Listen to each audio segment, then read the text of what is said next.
Bonjour, nous sommes à Abondance, nous sommes dans le lieu phare d'Abondance, nous sommes devant l'abbaye et maintenant nous entrons dans un endroit très particulier que vous allez peut-être reconnaître ou pour certains découvrir.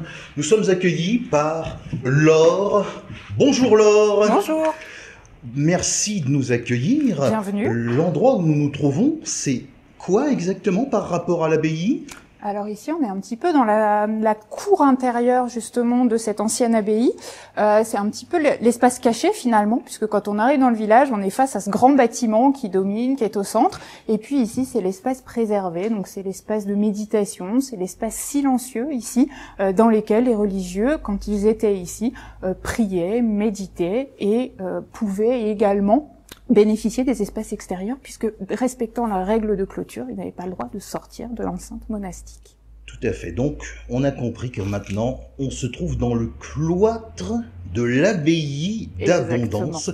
Il y a toute une histoire à ce sujet et on aimerait avoir une petite visite guidée, des petites informations sur ce que les prêtres y faisaient. Comment ça se passait ici? Est-ce qu'on peut aller visiter? Oui, bien sûr. L'endroit où se trouvait? Alors, aujourd'hui, on va aller à l'intérieur de quelques pièces de l'ancien monastère, où là, aujourd'hui, est présentée une exposition d'art sacré, exposition qui s'appelle « De l'histoire à l'art, patrimoine sacré en vallée d'Abondance ». Et cette exposition, en fait, a été conçue par le Pays d'art et d'histoire Vallée d'Évian, Pays d'Évian, vallée d'Abondance, et elle permet d'avoir un aperçu du territoire et de découvrir le patrimoine religieux qui lui est lié.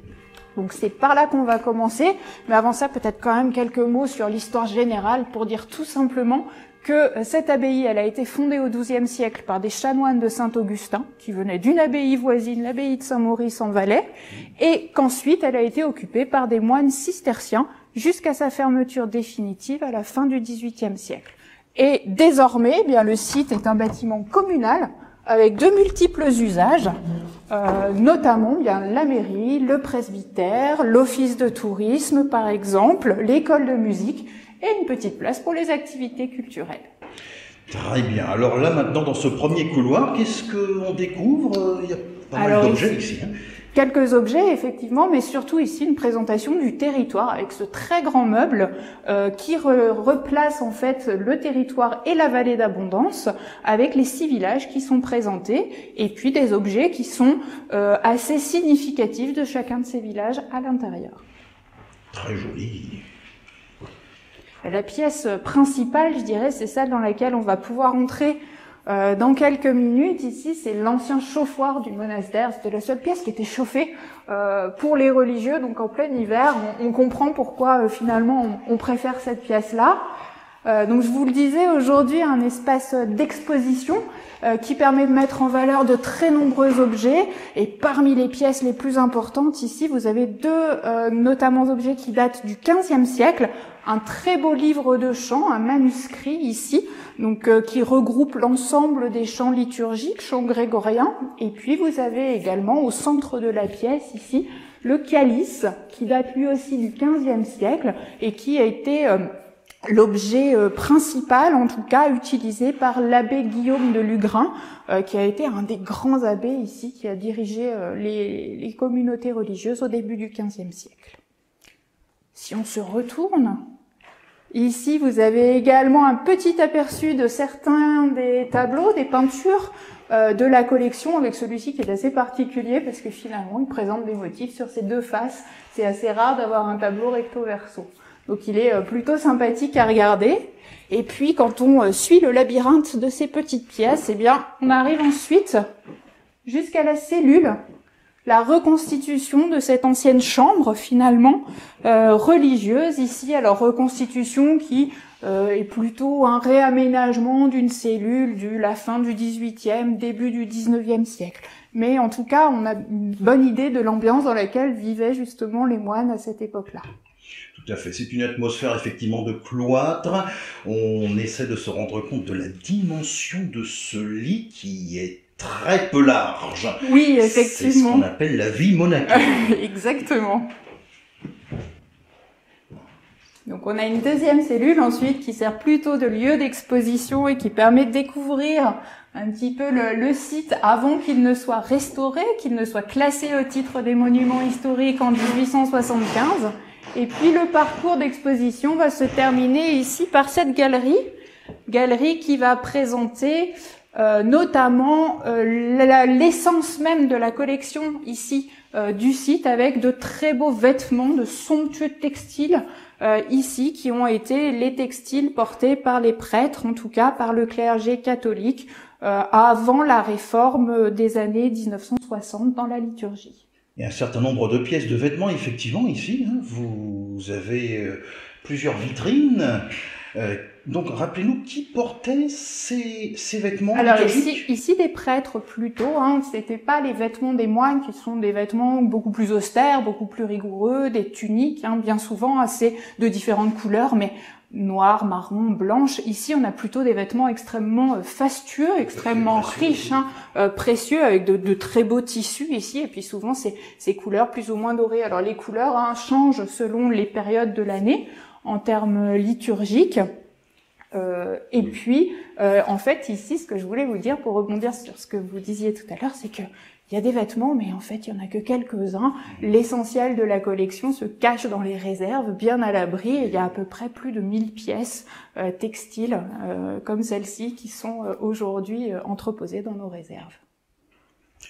C'est tout à fait intéressant de se retrouver dans cette atmosphère. Bien évidemment, nous ne pouvons qu'inviter les internautes à venir découvrir ces lieux, dès qu'ils en auront l'occasion, bien sûr.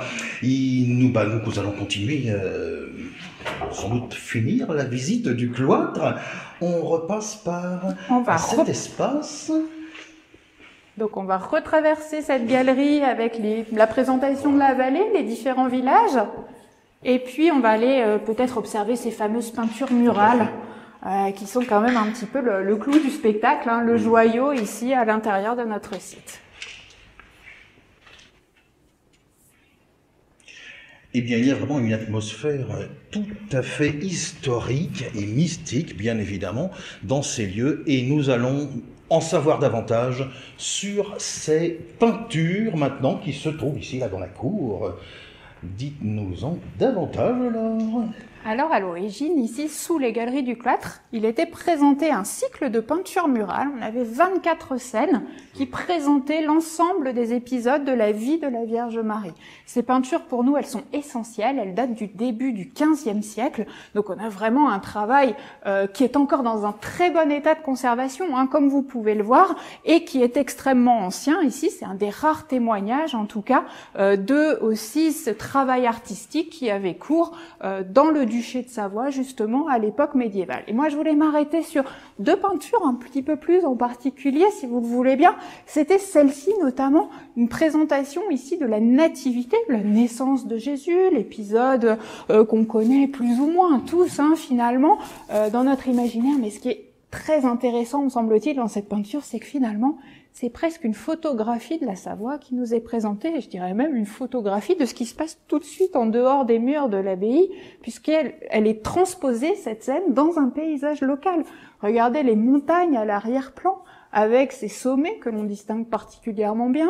Sur la partie droite, vous avez cette grange qui est entourée de différents arbres, cette forêt de conifères qui est la végétation qu'on va retrouver ici dans la vallée à l'altitude du village. Sur la partie droite encore, vous avez cette rivière qu'on pourrait très bien identifier à la Drance qui traverse la vallée.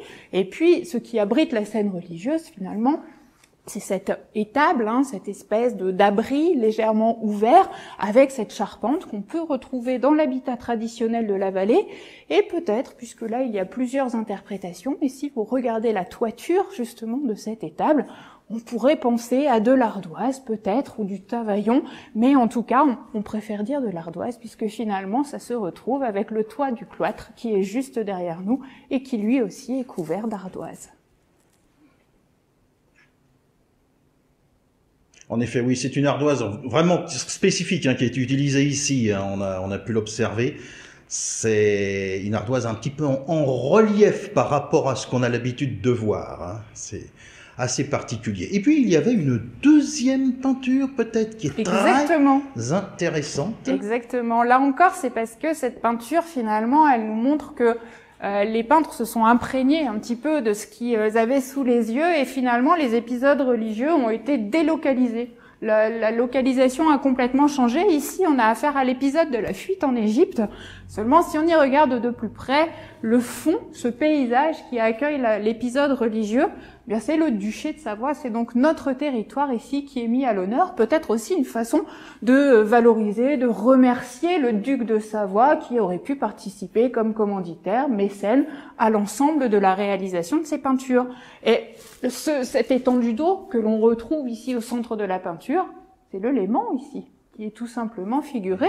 Et donc, si on regarde bien, ce qui devient le centre de la peinture, au-dessus du Léman, c'est ce château, donc c'est le symbole du pouvoir qui est mis en avant juste ici.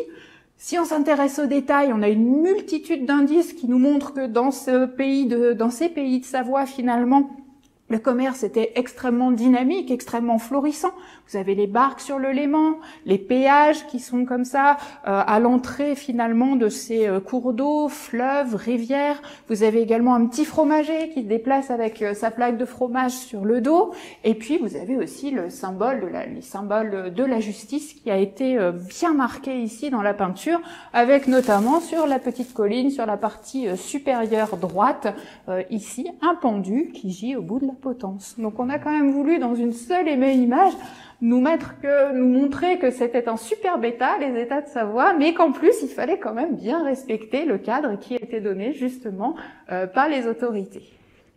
Tout à fait. C'est vraiment magnifique de découvrir tout cela parce que c'est vrai qu'on a l'habitude de regarder les bâtiments, l'abbaye, le cloître, et il est très intéressant d'avoir comme ça des détails sur ces peintures, sur les murs, ainsi que sur l'intérieur que l'on a pu visiter avec grand plaisir.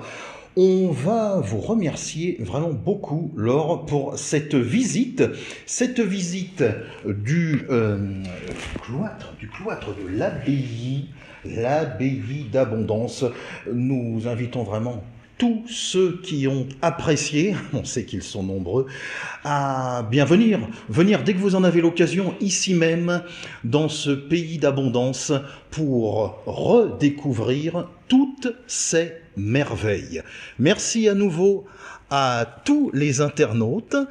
On vous dit à très bientôt. Très bonne journée.